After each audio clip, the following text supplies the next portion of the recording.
बिस्मिल्लाहिर्रहमानिर्रहीम अस्सलाम वालेकुम। आज जो पेपर हम डिस्कस करेंगे वो आपकी बायोलॉजी के 9th क्लास की बायोलॉजी की बुक के चैप्टर 4 से लिया गया है और पेपर बनाया गया है। टॉपिक आपके पास है cellular structures and functions part 2। ठीक है जी। नंबर ऑफ क्वेश्चन आपके पास 36 है। टाइम आपको दिया गया है 120 मिनट्स। 12 आपके पास MCQs हैं, 6 लॉन्ग क्वेश्चन है, 18 शॉर्ट क्वेश्चन हैं। स्टार्ट करते हैं आपके पास MCQ से। पहला MCQ आपके पास, cell membrane is mainly composed of proteins, lipids, carbohydrates, all of these, क्योंकि ये सब की सब चीज़ें जो हैं वो आपके पास सेल मेम्ब्रेन में पाई जाती हैं जी। ये देखें, सेल मेम्ब्रेन इन तीनों की तीनों चीज़ों से मिलके आपके पास बनती है। ओके, तीनों चीज़ें जो हैं वो इसके अंदर होती हैं।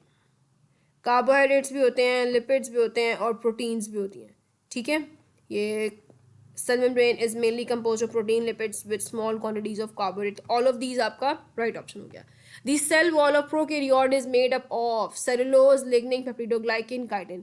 सेलुलोज से बनती है प्लांट की सेल वॉल, लिग्निन होती है आपके पास सेकेंडरी सेल वॉल में, पेप्टिडोग्लाइकन आपके पास प्रोकैरियोट्स में होता है और काइटिन आपके पास फंगस में होता है, फंजाई में होता है। तो पेप्टिडोग्लाइकन आपका राइट ऑप्शन है। ठीक है, सेल वॉल प्रोकैरियोट से किससे मिलकर बनती है? पेप्टिडोग्लाइकन से। नेक्स्ट क्वेश्चन है जी, which is not present in cell membrane? Carbohydrates भी थे, प्रोटीन्स भी थे, लिपिड्स भी थे, डीएनए आपके पास नहीं था। तो डीएनए जो है वो आपका राइट ऑप्शन है। DNA is not present in cell membrane. अभी हमने देखा पीछे ऊपर वाला MCQ सॉल्व करते हुए। Which of these organelles have their own DNA? Lysosomes. Options आपके पास है lysosomes, mitochondria, ribosomes, Golgi bodies. Lysosomes जो है वो आपके पास एक ऐसा ऑर्गेनेली है जिसका काम है वैक्यूल के साथ अटैच होना और डायरेक्शन करवाना सेल के अंदर। माइटोकॉन्ड्रिया आपका पावर हाउस है और इसके पास अपना डीएनए भी होता है, राइबोसोम्स भी होते हैं। राइबोसोम आपके पास है जी प्रोटीन सिंथेसिस फैक्ट्री, और गोल्जी बॉडीज है उनका काम क्या होता है? गोल्जी वेसिकल्स बना के सैक्स में एक सेल से दूसरे सेल में आपके पास मटेरियल्स को जो है ट्रांसफर करवाना। तो इन तीनों के पास आपके पास अपना डीएनए नहीं है। जो मेन डीएनए आपके सेल का है वो ही यूज़ करते हैं। माइटोकॉन्ड्रिया के पास अपना डीएनए होता है। तो ये आपका राइट ऑप्शन है। ओके, नेक्स्ट क्वेश्चन है जी, the stack of thylakoid is called cristae, leucoplast, granum, stroma. Cristae भी आपके पास नहीं है, ये एक स्ट्रक्चर की शक्ल है। ल्यूकोप्लास्ट आपके पास प्लास्टिड की एक फॉर्म है। ग्रेनम आपके पास जो है वो स्टैक ऑफ थायराइड्स होता है और ग्रेनम का आगे से जो है वो जिसपे फ्लोट करते हैं उसको हम कहते हैं स्ट्रोमा। तो राइट ऑप्शन आपका क्या है? Granum. Stack of thylakoid is called granum. ठीक है, आपका जो टॉपिक है प्लास्टिड्स का, ठीक है ना, उसके अंदर इसको बहुत अच्छे से मेंशन किया गया। क्लोरोप्लास्ट आपके पास यहाँ थे, ठीक है ना, ये आपके पास आ गया प्लास्टिड्स, ये आपके पास आ गया yes. The outer membrane is smooth while the inner membranes give rise to sac called thylakoid. The sac of thylakoid is called granum. All right. Next question आपके पास है, the reticuloplasts are colorless and store starch, proteins, lipids, all of these. क्या क्या store करते हैं आपके पास reticuloplast? सब कुछ स्टोर करते हैं। इसका मतलब क्या है? ऑल ऑफ दीज आपको राइट ऑप्शन है। नेक्स्ट क्वेश्चन है जी, lysosomes were discovered by Camillo Golgi, Robert Hooke, Christian रेंडेरेवा, AFA किंग। तो सबसे पहले जिस ऑप्शन को हम आउट करेंगे इन चारों में से वो आपके पास है AFA किंग। AFA किंग ने आपके पास मलेरिया को स्टडी किया था, लिहाजा उस साइंटिस्ट का यहाँ पे कोई काम नहीं है। ठीक है, कैमिलो गोल्जी ने आपके पास गोल्जी ब्रिड्स को डिस्कवर किया था और रॉबर्ट हुक ने भी ये काम नहीं किया था। ठीक है, उसने जो सेल को डिस्कवर करने वाले थे उनमें से था ये साइंटिस्ट क्रिस्टियन रेनेडिडुआ जो था, उसने आपके पास लाइसोसोम्स को डिस्कवर किया था। ठीक हो गया, ये आपका साइंटिस्ट है जी। In mid 20th century Belgian scientist Christian René de Duve discovered lysosomes. ठीक है, तो ये आपके पास राइट ऑप्शन हो गया। नेक्स्ट क्वेश्चन है जी, cell organelle which contain digestive enzyme ribosomes? No they doesn't, because इनका काम है प्रोटीन को सिंथेसिस करवाना। Lysosomes yes they do. Centrioles का भी ये काम नहीं होता और एंडोप्लाज्मिक रेटिकुलम का ये काम नहीं होता। तो जिसके पास डाइजेस्टिव एंजाइम्स होते हैं वो आपके पास कौन है? लाइसोसोम्स है। ठीक है, तो ये आपका राइट ऑप्शन है। नेक्स्ट क्वेश्चन है जी, आपके पास primary wall is made up of cellulose, lignin, chitin, peptidoglycan. Primary wall आपके पास बेसिकली बनती है सेलुलोज के साथ। ठीक है, हम चूंकि बात करते हैं एनिमल या प्लांट सेल की, तो प्लांट सेल की बात करें तो वो आपके पास किससे बनती है? सेलुलोज से बनती है। काइटिन आपके पास फंगस में, होती है, और पेप्टिडोग्लाइकेन आपके पास प्रोकैरियोट्स में होती है। एक ही सेल वॉल होती है, उसकी 2 टाइप्स नहीं होती उनके पास। तो प्राइमरी सेल वॉल जो है सेलुलोज से मिलकर बनती है, ठीक है। तो ये आपका राइट ऑप्शन है। Next is cell that undergoes contraction and their role in movement of nerve cell, muscle cell, bone cell, cartilage cell. जी, तो वो सेल जो आपके पास कॉन्ट्रैक्ट करता है और मूवमेंट में यानी मूव करने में हेल्प करता है। Nerve cells no, nerve cells आपके पास इस काम के लिए नहीं होते, नर्व इम्पल्स कैरी करने के लिए होते हैं। मसल सेल्स आपके पास बिल्कुल अपना हाथ पाँव मूव करके देखें। बोन सेल्स जो है वो स्ट्रेंथ प्रोवाइड करने के लिए होते हैं। कार्टिलेज सेल वो सॉफ्ट बोन सेल होते हैं आपके पास। तो मसल सेल आपका राइट ऑप्शन है। नेक्स्ट क्वेश्चन है जी, flattened sac cisternae are found in mitochondria, Golgi apparatus, ribosomes और प्लास्टिड्स। माइटोकॉन्ड्रिया में पावर सेल है, वहाँ पे नहीं आपके पास होते हैं। गोल्जी अपरेटस में आपके पास होते हैं। राइबोसोम जो है वो प्रोटीन सिंथेसिस करवाते हैं, और प्लास्टिक का जो है वो काम है आपके पास क्लोरोफिल और वो बाकी सबको डील करना। तो गोल्जी अपरेटस जो है वो आपका राइट ऑप्शन है, ठीक हो गया। नेक्स्ट आपका एमसीक्यू है, the type of plastids that contain pigments associated with bright color, chloroplast, chromoplast, leucoplast, plastid। Plastid already इसकी तीनों टाइप्स है, लिहाजा प्लास्टिड आपके पास एलिमेंट ऑप्शन हो गया। ल्यूकोप्लास्ट कलरलेस होते हैं, क्लोरोप्लास्ट में क्लोरोफिल होता है ग्रीन कलर, लेकिन जो ब्राइट कलर से एसोसिएट है वो आपके पास क्रोमोप्लास्ट, ठीक है। तो क्रोमोप्लास्ट क्या आपका राइट ऑप्शन है। ई बीप्स तालीम तरबियत और इम्तहानों की तैयारी का जदीद और अपनी किस्म का एक मुनफरिद निज़ाम है जो आपको घर बैठे ऑनलाइन तरीके से ना सिर्फ इम्तहानों की तैयारी खसूसी अंदाज में करवाता है, बल्कि ये भी बताता है कि आपकी अब तक की तैयारी का मायार क्या है, तैयारी में क्या क्या खामियां हैं, ये खामियां कौन सी किताब के कौन से हिस्से में हैं, कौन सी गलती आप बार बार दोहराते हैं और अब तक के दिए गए पर्चों में आप ये गलती कितनी बार दोहरा चुके हैं, और किस किस सवाल में आपने ये गलती दोहराई है, इस गलती को दूर कैसे किया जा सकता है। इसके अलावा पर्चे हल करने की तरकीब यानी प्रेजेंटेशन में क्या क्या गलतियां बार बार दोहराते हैं और अब तक के दिए गए पर्चों में वो गलतियां आप कितनी बार दोहरा चुके हैं और किस किस पर्चे में आपने ये गलती दोहराई है और इस गलती को दूर कैसे किया जा सकता है। आपकी लिखाई यानी हैंड राइटिंग का मायार क्या है और उसको कैसे बेहतर किया जा सकता है। नेक्स्ट आपके स्टार्ट होते हैं जी short question. Clarify that plasma membrane and cell membrane are 2 different terms. जी, आपके पास जो सेल मेम्ब्रेन वाला टॉपिक है उसमें एक छोटा सा बॉक्स दिया हुआ है जिसमें बताया कि सेल के अंदर पाई जाने वाली जितनी मेम्ब्रेन्स हैं उन सबको हम क्या कहते हैं, सेल मेम्ब्रेन है। और अगर हम सिर्फ आउटर मेम्ब्रेन की बात करें तो उसको हम क्या बोलते हैं, प्लाज्मा मेम्ब्रेन। तो ये इन दोनों में क्लियर डिफरेंस है कि जितनी मेम्ब्रेन जो सेल के अंदर है सेल के बाहर हैं उन्हें क्या बोलेंगे, सेल मेम्ब्रेन। और अगर सिर्फ आउटर मेम्ब्रेन की बात करेंगे तो आप उसे क्या कहेंगे, प्लाज्मा मेम्ब्रेन कहेंगे, ठीक हो गया। ये मेंशन है आपका, when we talk about all the membranes of a cell we say them as cell membranes, and when we talk about only the outer membrane of cell we say it as plasma membrane। जितनी भी cell की membrane उन सबको cell membrane कहेंगे, और जो outer most होगी cell wall के बाद वाली, ठीक है, उसे क्या कहेंगे, प्लाज्मा मेम्ब्रेन। ये था आपका डिफरेंस। नेक्स्ट क्वेश्चन है जी आपका, what is difference between microtubules and microfilaments. जी, माइक्रोट्यूब्यूल्स और माइक्रोफिलामेंट्स का डिफरेंस है पूछा उसने। ये क्वेश्चन आपके पास है साइटोस्केलेटन से आया। माइक्रोट्यूब्यूल्स आपके पास बनती हैं ट्यूबुलिन प्रोटीन से, और माइक्रोफिलामेंट्स जो है वो आपके पास बनती हैं एक्टिन प्रोटीन्स, ठीक है। तो ये इन दोनों का आपके पास मेजर डिफरेंस है। ये माइक्रोट्यूब्यूल्स आपके पास बनती हैं ट्यूबुलिन प्रोटीन से, और माइक्रोफिलामेंट्स आपके पास बनती हैं एक्टिन प्रोटीन से, ठीक हो गया। साइटोस्केलेटन जो आपका टॉपिक है उसके अंदर ये प्रेजेंट है। ये आया था अभी, कुछ ज़्यादा ही कर्सर प्रॉब्लम कर रहा है, नो प्रॉब्लम। ये आपके पास, ठीक है। Microtubules are made up of tubular proteins and used by cell to hold their shape. They are also the major component of cilia and flagella. Microfilaments are thinner and made of actin protein. They help cells to change their shapes. Next question है जी आपका, what is difference between food vacuole and contractile vacuole. Food vacuole का आपके पास काम होता है food को digest करना with the help of lysozymes and their digestive enzymes, और कॉन्ट्रैक्टाइल वैक्यूल जो आपके पास है उसका काम ये होता है कि उसने जितना भी वेस्ट है उसको एलिमिनेट करवाना है। दूसरा, टॉक्सिसिटी नहीं होने देता, ऑस्मोरेगुलेशन करवाता है, टॉक्सिसिटी नहीं होने देता आपके पास सेल में, और सेल को बर्स्ट नहीं होने देंगे, फटने नहीं देता सेल को, ठीक है ना, किसी वजह से सेल में डैमेज कॉज होना जो है इसने बचाना होता है। तो ये इन दोनों का मेजर डिफरेंस आपके पास आ गया। नेक्स्ट क्वेश्चन है जी, justify the statement a cell works as open system. तो इसका आंसर देखते हैं आप। ये आपके पास है, a cell works as an open system. It takes in substances needed for its metabolic activities through its cell membrane. Then it performs the metabolic processes assigned to it. Products and byproducts are formed in metabolism. Cell either utilizes the products or transport them to other cell. The byproducts are either stored or are excreted out of cell.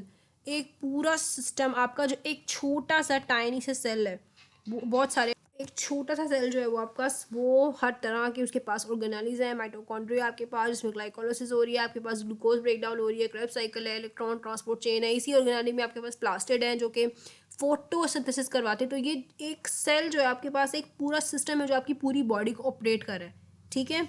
इसीलिए cell को हम क्या कहते हैं, open system कहते हैं। Next question आपका है जी, discuss relationship of cell volume with surface area. जी, तो क्वेश्चन ये है कि सेल वॉल्यूम, यानी कि सेल के वॉल्यूम का और सेल के सरफेस एरिया का आपस में क्या रिलेशन है, ठीक है। ये जो आपका टॉपिक है cell size and surface area to volume ratio, वहाँ से ये क्वेश्चन आपको दिया गया, ठीक है। सेल्स हमारे पास जो हैं वो डिफरेंट साइज़ के होते हैं, डिफरेंट शेप्स के होते हैं आपके पास, ठीक है। तो यहाँ पे आपको एग्जांपल के तौर पे उन्होंने क्यूब साइज आपको जो है उस सेल का बताया, ठीक है। In relation of their volumes, large cells have less surface area as compared to small cells, ठीक है। बहुत सारे सेल आपके पास बड़े साइज़ के होते हैं, बहुत सारे सेल आपके पास छोटे साइज़ के होते हैं। जैसे कि यहाँ पे एग्जांपल दिए गए, human red blood cells are only 8 micrometre in diameter and therefore can move through our tiniest blood vessels, ठीक है। आपके पास रेड ब्लड सेल्स जो हैं वो इतने छोटे छोटे से होते हैं और वो बहुत ईजीली ब्लड वेसल्स में से निकल सकते हैं। कुछ सेल्स आपके पास छोटे साइज़ के होते हैं, कुछ बड़े साइज़ के होते हैं। तो जो बड़े सेल्स होते हैं आपके पास, उनका सरफेस एरिया छोटे सेल से कम होता है। यहाँ पे इस एग्जांपल में उसने आपको समझाया, ठीक है। Figure 4.21 shows this relationship using cube-shaped cell. The figure shows one large cell and 27 small cell. In both cases, the total volume is same. ठीक है, जितना आपके पास सरफेस एरिया, इस डायग्राम को आप देखें, ये आपके पास एक बड़े सेल का सरफेस एरिया है, ठीक है, और ये आपके पास कुछ छोटे छोटे सेल्स का सरफेस एरिया है, ठीक है। असूलन तो आपके पास जो ज़्यादा बड़ा सेल है उसका वॉल्यूम ज़्यादा होना चाहिए और सरफेस एरिया भी आपके पास ज़्यादा होना चाहिए। लेकिन अगर हम एक सेल के बजाय छोटे छोटे सेल्स को कंबाइन करें, ठीक है ना, और उनका सरफेस एरिया और वॉल्यूम देखें तो वो आपके पास ज़्यादा हो जाता है जब उन सबको मिलाते हैं, ठीक है। Need of nutrients and rate of waste production are directly proportional to cell volume. अगर सेल आपके पास सेल न्यूट्रिएंट्स ले रहा है, उसको निकाल रहा है, तो बड़े सेल के पास सरफेस एरिया का मतलब है कि जो उसकी आउटर मेम्ब्रेन, जहाँ से चीज़ अंदर आनी है और जहाँ से चीज़ बाहर जानी, वो उसके पास ज़्यादा होती है। लेकिन वॉल्यूम उसके पास क्या है, वॉल्यूम भी ज़्यादा होना चाहिए। लेकिन जो आपकी डायग्राम्स है और जो ऊपर कैलकुलेशन की है उसके अकॉर्डिंग यहाँ पे आपके पास वॉल्यूम कम है और एक इस बड़े सेल का वॉल्यूम कम है, और जो आपके पास बाकी सेल्स हैं जो छोटे छोटे मिला के हमने इकट्ठे किए थे उनका वॉल्यूम ज़्यादा है। तो ऐसे में ये जो छोटे छोटे सेल्स हैं ये ज़्यादा न्यूट्रिएंट्स, इनके पास सरफेस एरिया कम है, यानी कि जितने न्यूट्रिएंट्स कम आएंगे लेकिन अंदर स्टोर करने की जगह जो है वो सेल का वॉल्यूम ज़्यादा है, ठीक हो गया। तो आपके पास जो लार्ज साइज सेल्स होते हैं उनमें सरफेस एरिया ज़्यादा होता है लेकिन वॉल्यूम कम होता है, और जो स्मॉल सेल्स होते हैं आपके पास उनमें सरफेस एरिया कम होता है लेकिन अंदर स्टोर करने की जो जगह है ना वो ज़्यादा होती है, ठीक है। ये क्वेश्चन भी आपका हो गया। अगर इस क्वेश्चन में कोई प्रॉब्लम हुई तो दोबारा डिस्कस कर लेंगे। What is the role of cell membrane around the cells. जी, सेल मेम्ब्रेन का रोल क्या है। सेल मेम्ब्रेन का काम ये होता है कि वो सेल के अंदर भी एक ऑर्गेनेली से दूसरी ऑर्गेनेली में चीज़ों को ट्रांसफ़र करवाती है, और सेल के बाहर भी सेल मेम्ब्रेन का काम ये होता है कि वो एक साइटोप्लाज्म से दूसरे साइटोप्लाज्म में मटेरियल्स का ट्रांसफ़र करवाते हैं, ठीक है। नेक्स्ट आपका जी क्वेश्चन है define fluid mosaic model. Okay, mosaic model को देखते हैं आप। साइटोप्लाज्म में ही था, उसके स्ट्रक्चर को, साइटोप्लाज्म जो है वो किस तरह से उसका स्ट्रक्चर होता है, और सेल मेम्ब्रेन में था, सेल मेम्ब्रेन का स्ट्रक्चर किस तरह से होता है, तो फ्लूइड मोज़ेक मॉडल आपको डिस्क्राइब करेगा। Chemical analysis reveals that cell membrane is mainly composed of proteins and lipids with small quantities of carbohydrates, and it can be examined with the इसको माइक्रोस्कोप में एग्जामिन किया उन्होंने fluid mosaic model. According to this model, there is a lipid bilayer in which the protein molecules are embedded. ठीक है, the lipid bilayer gives fluidity and elasticity to membrane. Small amounts of carbohydrates are also found in cell membrane. These are joined with proteins or lipids of membrane. ये आपके पास नीचे इसकी तस्वीर है, ठीक है ना। ये आपके पास प्रोटीन्स हैं और ये बड़े बड़े आपके पास क्या हैं, कोलेस्ट्रॉल, और ये लिपिड्स हैं। ये लिपिड्स की दो लेयर हैं आपके पास, दरमियान में आपके पास क्या है, प्रोटीन है। ठीक है, ये किस लिए आपके पास है, इलास्टिसिटी के लिए। प्रोटीन आपके पास जो है वो सख्त होता है तो वो स्ट्रक्चर प्रोवाइड करता है। ये फ्लूइड मोज़ेक मॉडल भी हो गया। नेक्स्ट क्वेश्चन आपके पास है जी, what do you know about ribosomes. Ribosomes जो है उसके बारे में आपको क्या पता है जी। तो राइबोसोम्स को नाम सुनते ही पहली चीज़ दिमाग में आती है वो है प्रोटीन सिंथेसिस, जो कि इसका मेन फंक्शन है। लेकिन राइबोसोम का स्ट्रक्चर कैसा है? Ribosomes are tiny granular structures that are either floating freely in cytoplasm और are bounded to endoplasmic reticulum. Each ribosome is made up of almost equal amounts of protein and ribosomal RNA. Ribosomes are not bound by membranes and are also found in prokaryotes. Eukaryotic ribosomes are slightly larger than prokaryotic ones, and protein synthesis and they are the site of protein synthesis. ठीक है, next question आपके पास है जी, write the function of mitochondria. Mitochondria का function था aerobic respiration करवाना। Main function जो आपके पास माइटोकॉन्ड्रिया का है वो क्या है, पावर हाउस है आपके पास, एटीपी सिंथेसिस। माइटोकॉन्ड्रिया के पास अपना डीएनए है, अपना राइबोसोम्स है। काम क्या है इसका, एरोबिक रेस्पिरेशन करवाना, सेलुलर रेस्पिरेशन करवाना। ठीक हो गया।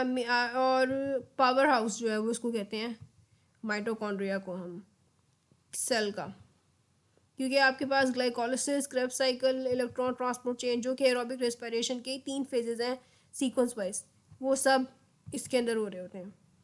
ठीक है, माइटोकॉन्ड्रिया में एक साइटोप्लाज्म में होता है, बाकी दोनों माइटोकॉन्ड्रिया में होते हैं। तो मेजरली इसका काम क्या है, मेजर एनर्जी प्रोडक्शन सेंटर है और एरोबिक रेस्पिरेशन की साइट है। ठीक है, नेक्स्ट क्वेश्चन आपका है जी, write down the function of cytoplasm. Cytoplasm का आपके पास क्या फंक्शन है? साइटोप्लाज्म का फंक्शन साइटोप्लाज्म आपके पास बेसिकली एक सेमी फ्लूइड सेमी विस्कस सा आपके पास लिक्विड होता है, स्ट्रक्चर होता है आपके सेल में, जिसका काम क्या होता है, इसका काम है सारी ऑर्गेनेलीज को फिक्स करके उनकी जगह पे रखना। ठीक हो गया। और एक ऑर्गेनेली से दूसरी ऑर्गेनेली में जो मटेरियल है उसको ट्रांसफ़र करवाना और दूसरे साइटोप्लाज्म तक ट्रांसफ़र करवाना। मेनली इसका काम यही होता है कि जितनी ऑर्गेनेलीज हैं उनको फिक्स करके रखना, ठीक है ना, उनकी प्रॉपर फंक्शनिंग। और site for various biochemical reactions, for example glycolysis, breakdown of glucose during cell respiration occurs in cytoplasm. Okay, आपके पास semi viscous, semi transparent substance है प्लाज्मा मेम्ब्रेन और न्यूक्लियर एनवेलप के बीच में। नेक्स्ट क्वेश्चन आपका है, what is difference between primary and secondary cell wall. Primary cell wall जो है आपके पास सेलुलोज से बनी होती है और सेकेंडरी सेल वॉल जो है आपके पास किससे बनी होती है, लिग्निन से बनी होती है। प्राइमरी सेल वॉल आपके पास जिन जिन ऑर्गेनिजम्स के पास सेल वॉल है, प्राइमरी सेल वॉल उन सब के पास होगी, लेकिन सेकेंडरी सेल वॉल आपके पास कुछ प्लांट सेल्स में होती है। ठीक है, outer layer of plant cell wall is known as primary cell wall and cellulose is the most common chemical in it. Some plant cells, for example xylem cells, also have secondary cell walls on the inner side of primary wall. It is much thicker and contains lignin and some other chemicals. ये 2 points आपके हो गए। Next question है, define organelles. Organelles की definition पूछी है उसमें इसने आपसे कि ऑर्गेनेलीज क्या होती हैं। ऑर्गेनेलीज सेल की फंक्शनिंग, किसी भी सेल की प्रॉपर फंक्शनिंग के लिए आपके पास जो स्ट्रक्चर्स होते हैं उन्हें क्या बोलते हैं, ऑर्गेनेलीज बोलते हैं। ठीक है, ये आपके पास इसकी डेफिनेशन बी बुक में प्रोवाइडेड है। Organelles are small structures within that cell perform dedicated functions. ठीक हो गया, ये इसकी डेफिनेशन है। नेक्स्ट क्वेश्चन है व्हाट इज़ द माइटोकॉन्ड्रिया। तो अभी बताया कि आपके पास माइटोकॉन्ड्रिया जो है वो पावर हाउस है जहाँ पे एरोबिक रिस्पिरेशन होती है, और इसके पास अपना डीएनए है, अपना राइबोसोम्स है, और इसकी पूरे सेल को इसने एनर्जी प्रोवाइड करनी होती है माइटोकॉन्ड्रिया ने। ठीक है, mitochondria are double membrane bounded structures found only in eukaryotes. These are the site of aerobic respiration and the major energy production centers. The outer membrane of mitochondria are smooth, but the inner membrane are form many enfoldings called cristae, and in the inner mitochondrial matrix. This serves to increase the surface area of inner membrane on which membrane bound reaction can take place. ठीक है, ये सब आपने बताना। Next जी आपके हैं long question start हो रहे हैं। Describe structure and function of cell wall in detail. ठीक है, इसमें सबसे पहले तो आप सेल वॉल की डेफिनेशन बताएंगे, फिर आप बताएंगे कि सेल वॉल का फंक्शन क्या है। ठीक है, उसके बाद आप बताएंगे कि सेल वॉल किस किस में होती है। प्लांट्स में होती है, फंजाई में होती है, प्रोकैरियोट्स में होती है। ठीक है, और फिर क्वेश्चन एंड हो जाएगा। सबसे पहले इसकी डेफिनेशन आएगी। Cell wall is a non living and strong communicative cell located outside plasma membrane. फिर आएगा इसका फंक्शन। इट प्रोवाइड्स, फंक्शन की हेडिंग आपने लग देनी है। It provides shape, strength, protection and support to the inner living matter of cell. ठीक है, उसके बाद आपने बताना है काइंड्स ऑफ सेल वॉल। फिर आप बताएंगे इन प्लांट्स, इसको आपने बोल्ड करके लिखना है, और आपने बताना है कि प्लांट्स में आपके पास जो है वो दो तरह की होती हैं। फिर आपने बताना है कि इसकी भी दो लेयर्स होती हैं, एक प्राइमरी सेल वॉल, एक सेकेंडरी सेल वॉल। ओके, और फिर आपने बताना है प्लाज्मोडेस्माटा, जैसे यहाँ पे हाईलाइट करके लिखा है वैसे ही आपने। फिर आपने फंजाई की हेडिंग देनी है, उसमें बताना है कि फंजाई आपको स्काइटन में प्रेजेंट होती है। फिर आपने प्रोकैरियोट्स की हेडिंग देनी है, फिर आपने बताना है कि इसमें पेप्टिडोग्लाइकन की फॉर्म में सेल वॉल प्रेजेंट होती है। ओके, नेक्स्ट क्वेश्चन है जी what do you know about cell membrane, also discuss fluid mosaic model. Okay, सबसे पहले तो सेल मेम्ब्रेन की डेफिनेशन आएगी। ऑल प्रोकैरियोटिक नीचे cell membrane functions as a semi-permeable barrier allowing a very few molecules across it while fencing the majority of chemicals inside it. ठीक है, and this way cell membrane maintains the internal composition of cell. इसमें इसकी definition भी आ गई और साथ इसकी functioning भी आ गई। ठीक है, उसके बाद आपने बताना है कि सेल मेम्ब्रेन का स्ट्रक्चर कैसा होता है। स्ट्रक्चर की हेडिंग देंगे, आप बताएंगे कि इसमें प्रोटीन्स होते हैं, लिपिड्स होते हैं, और स्मॉल क्वांटिटीज़ ऑफ कार्बोहाइड्रेट। फिर आप बताएंगे कि इसके स्ट्रक्चर को एक्सप्लेन करने के लिए एक मॉडल प्रेजेंट किया गया है। उस मॉडल का नाम आप लिखेंगे, उसकी हेडिंग देंगे फ्लूइड मोज़ेक मॉडल, और फिर उस मॉडल को आप डिस्क्राइब करेंगे और उस मॉडल की डायग्राम भी बनाएंगे। इस डायग्राम को आपने भूलना नहीं है, इसकी घर पे प्रैक्टिस करिएगा। ठीक हो गया। नेक्स्ट क्वेश्चन है आपका write a note on cytoskeleton. Okay, ये भी आपका छोटा सा एक पार्ट है। सबसे पहले तो आप इसमें बताएंगे, इसकी डेफिनेशन की हेडिंग देंगे। Cytoskeleton is a network of microfilaments and microtubules. फिर आप बताएंगे माइक्रोट्यूब्यूल्स की हेडिंग देंगे, और फिर आप हेडिंग देंगे माइक्रोफिलामेंट्स की। फिर उनके बारे में कि वो दोनों कौन कौन सी प्रोटीन्स से मिलके बनते हैं, और ये स्ट्रक्चर थोड़ा सा डिफ़िकल्ट है लेकिन आपको बनाना आना चाहिए। रफ साइज सही, लेकिन आप बना दीजिएगा। और डायग्राम जो है ना बच्चे, ऐसे क्वेश्चन जिसमें थ्योरी कम होती है लेकिन डायग्राम मस्ट होती है, उस क्वेश्चन में डायग्राम जो है, अगर 4 मार्क्स का क्वेश्चन होगा तो 1.5 मार्क्स ही डायग्राम होगी इसमें। तो डायग्राम आपने किसी सूरत मिस नहीं करनी, मस्ट बनानी है। नेक्स्ट क्वेश्चन है जी write a note on lysosomes. ठीक हो गया जी, ये आपके पास आ गया लाइसोसोम्स। सबसे पहले आप बताएंगे लाइसोसोम्स को डिस्कवर किसने किया था। ठीक, सबसे पहले आएगी इसकी डेफिनेशन, जो सिंगल मेम्ब्रेन बाउंड ऑर्गेनेलिस। फिर आप बताएंगे कि क्रिश्चियन रेडिड्यूवा ने इसको मिड 20th सेंचुरी में एक बल्जियन साइंटिस्ट था जिसने इसको डिस्कवर किया था। फिर आप बताएंगे जी इसकी functioning. Lysosomes contain strong digestive enzymes and work for the break down of food and waste material within cell. During its function, a lysosome fuses with the vacuole that contains the targeted material and its enzyme breakdown with the material. 3 headings हो गई। पहले आप बताएंगे definition, फिर discovery, और उसके बाद उसका फंक्शनिंग। 4 मार्क्स का क्वेश्चन मोस्टली आपको ये आएगा, और चूँकि इसकी कोई डायग्राम नहीं है लिहाजा नहीं बनेगी। नेक्स्ट क्वेश्चन आपके पास है जी, write a note on centrioles. ठीक हो गया, सेंट्रियोल्स को भी आपने ऐसे ही सबसे पहले उसकी डेफिनेशन आएगी, ठीक है, उसके बाद आप उसकी स्ट्रक्चर पे आएंगे, फिर आप उसकी फंक्शनिंग बताएंगे, और ये डायग्राम किसी सूरत आपने स्किप नहीं करनी, ठीक है बच्चे। देखिए, बायोलॉजी के एग्ज़ाम में कभी ऐसा क्वेश्चन आए जिसकी डायग्राम बुक में हो और आप ना बना के आए तो अपना 1 नंबर या 1.5 नंबर कट समझें आप हर सूरत, ठीक है। नेक्स्ट क्वेश्चन है जी आपका, write a note on Golgi apparatus. जी, गोल्जी अपरेटस ये आपके पास आ गया। सबसे पहले आप बताएंगे, इसकी डेफिनेशन बताएंगे गोल्जी अपरेटस की, कि गोल्जी अपरेटस आपके पास a set of flattened sacs in cell, ठीक है, in this set many cisternae are stacked over each other. The complete set of cisternae is called Golgi apparatus और Golgi complex. फिर आप इसकी डिस्कवरी पे आएंगे। इटालियन फिजिशियन था जिसने 1906 उसको नोबेल प्राइज़ मिला था। कैमिलो गोल्जी था जिसने इसको डिस्कवर किया था। फिर आप इसके फंक्शन पे आएंगे। इसका फंक्शन क्या है? It modifies molecules coming from rough endoplasmic reticulum and packs them into small membrane bound sacs called Golgi vesicles.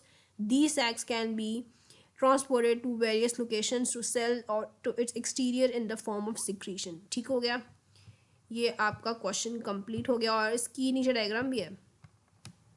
जी जी जी बिल्कुल, इसकी डायग्राम है जो कि आपने बनानी है विद लेबलिंग। लेबलिंग ज़रूर कीजिएगा, वरना हर एग्जामिनर जो है ना वो डायग्राम को रट के नहीं बैठा होता। तो आप जितनी अच्छी डायग्राम बनाएंगे, जितना अच्छा एक्सप्लेन करेंगे, उतना उसको अच्छा लगेगा और उतने अच्छे नंबर आपको देगा। ठीक हो गया। नेक्स्ट क्वेश्चन, इसके बाद कोई क्वेश्चन नहीं है, पेपर आपका कंप्लीट हो चुका है। कोई कमी बेशी हो या कोई सवाल अच्छे से एक्सप्लेन ना हुआ ज़रूर डिस्कस करेंगे हम, दोबारा ज़रूर बताइएगा आप लोग। अभी के लिए बेस्ट ऑफ लक एंड अल्लाह हाफिज़।